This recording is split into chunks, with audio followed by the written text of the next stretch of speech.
The mid-1990s witnessed the rebirth of GT-class racing, much to the dismay of many manufacturers' accounting departments.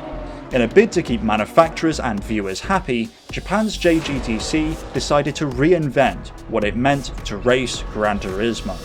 As it happened, just a couple of years prior, Toyota had released their newest generation of their flagship sports car, and you'll never guess what they decided to do with it. This is the story of the iconic Castrol TOM'S Supra, brought to you by Car Vertical. The year is 1989, and Toyota's flagship sports car, the Supra, is in its third generation and is already looking outdated only 3 years after launch. The third generation Supra, which had launched originally in 1986, had been the crossroads where the Celica and the Supra names were separated.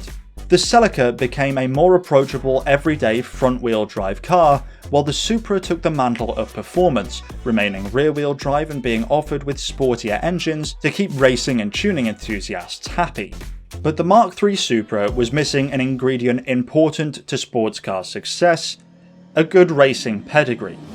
Now, don't get me wrong, they raced the Mark III Supra and it wasn't too bad, but it only managed a win in the JTCC and not very much else.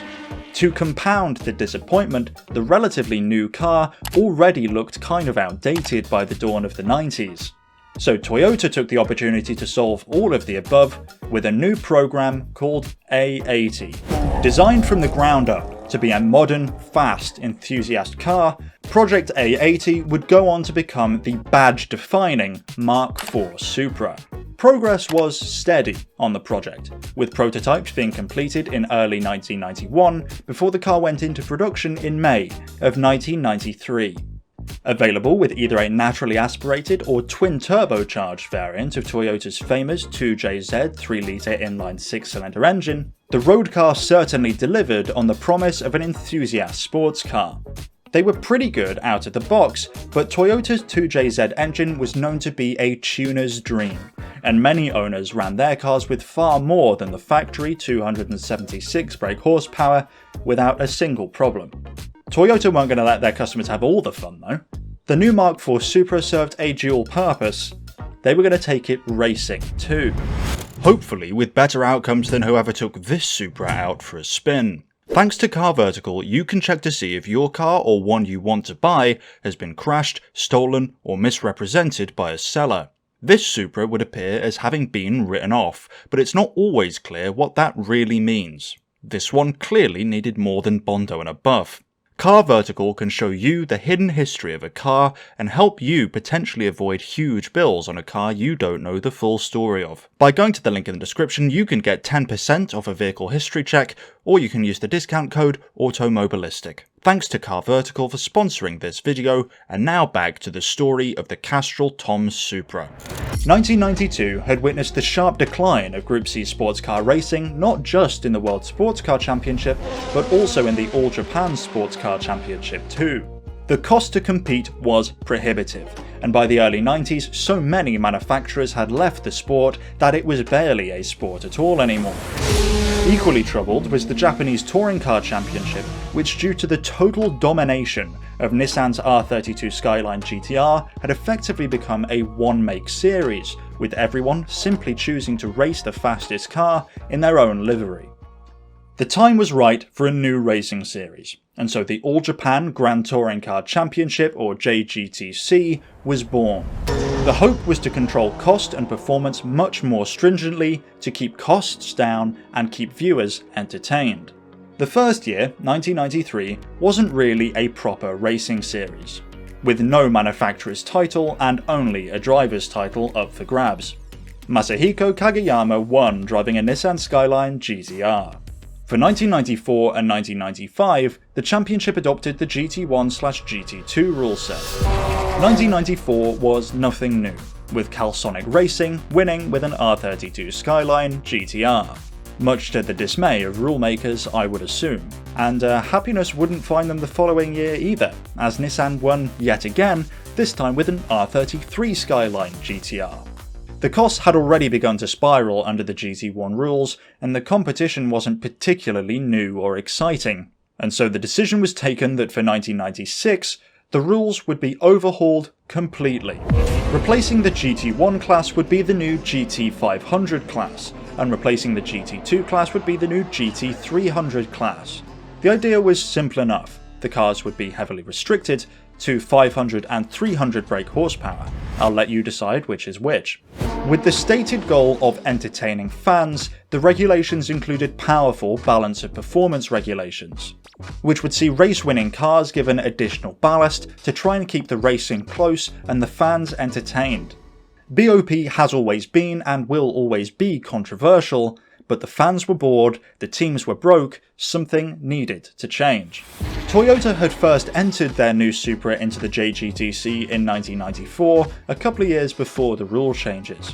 Within the GT1 rules and with the stragglers of the Group C era, Toyota were outgunned, and predictably they lost, with the Nissan GTR reigning supreme. While 1995 was Nissan's year as well, the factory-supported Toyota Castrol TOM'S Supra outfit did manage a single race win, but it wasn't enough to bother the order all too much. With the new rules for 1996, manufacturers and fans alike were surely hoping to see the end of Nissan's domination. The question would be, would it happen?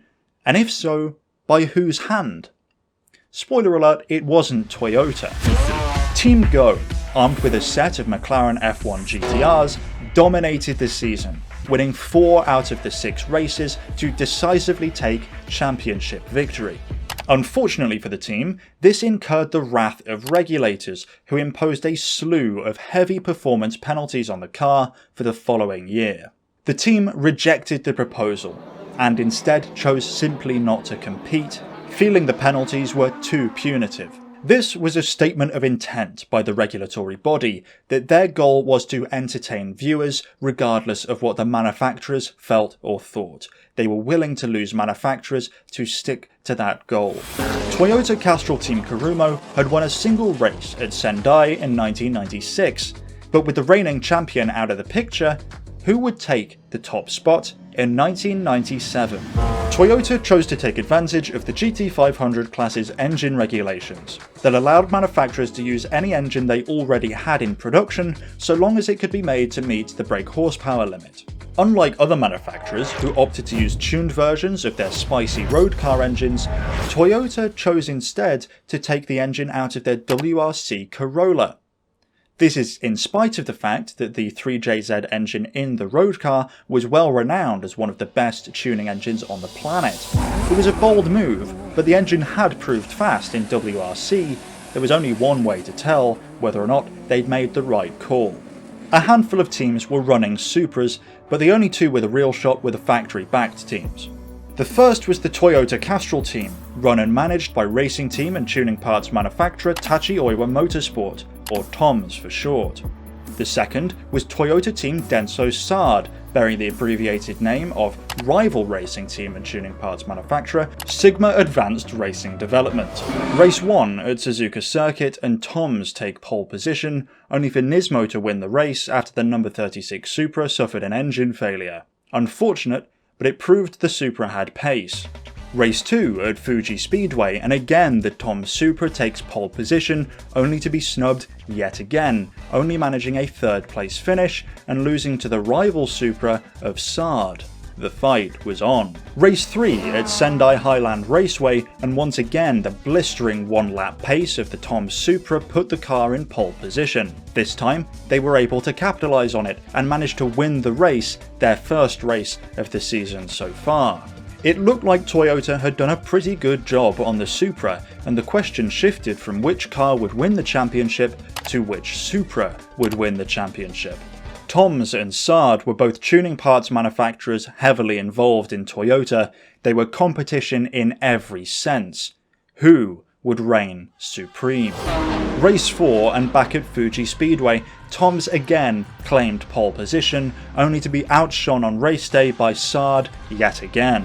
Race 5 at Mines Circuit, and for the first time in the season so far, the TOMS Supra failed to qualify on pole, losing out to Mugen's NSX. TOMS fought back on race day, however, and managed to claim victory, with Sard falling back thanks to a collision with a Viper. With Toms and Sard on 2 wins apiece, and having had very equal performance throughout the season so far, they were entering the final race of the season just 4 points apart. The results of race 6 at Sportsland would decide the championship. Neither would manage to claim pole position, and actually neither would manage to win the race at all. In fact, the cars came together during the race, and it looked for a minute as though the number 37 Castrol TOM'S Supra had a shot at winning the championship, before driver Toshio Suzuki spun out. The number 36 Castrol TOM'S Supra of Michael Krum and Pedro de la Rosa, and the number 39 Denso Sard Supra of Tatsuya Tanagawa and Masami Kageyama ended the final race of the season tied on 67 points. With both having won 2 races and both having come second once, the deciding factor was the number 36 Castrol TOM'S Supra 3rd place finish at Fuji. The Toyota Castrol team proudly took the GT500 Manufacturers Championship trophy, with Tom's drivers Michael Krum and Pedro de la Rosa taking joint Drivers' Championship victory. A harder fought and closer championship fight is hard to think of in any motorsport discipline, and it propelled the cars to superstardom. We can't talk about this car without talking about Gran Turismo. As the car that won the Gran Turismo Championship the same year as the first game's release, it was always going to be a special car to the franchise. And as the franchise became the biggest name in racing games in the late 90s and early 2000s, the legend of the Castrol TOM'S Supra only grew. I for one had no idea about the racing car's history growing up playing Gran Turismo, but it still sticks in my mind as an icon of the series, much helped by its very cool introduction in the intro to Gran Turismo 3. 1998 saw a much less competitive year for the reigning champions. And despite finishing as runners-up in 1999, the Castrol TOM'S outfit would never again achieve the same success they had enjoyed in 1997. Castrol left the team as title sponsor after the 2001 season, and while TOM'S did continue to compete, that is a story for another day. You'll love this video about the R32 Skyline GTR, so go check it out. Leave a like if you enjoyed this video, and until next time, goodbye.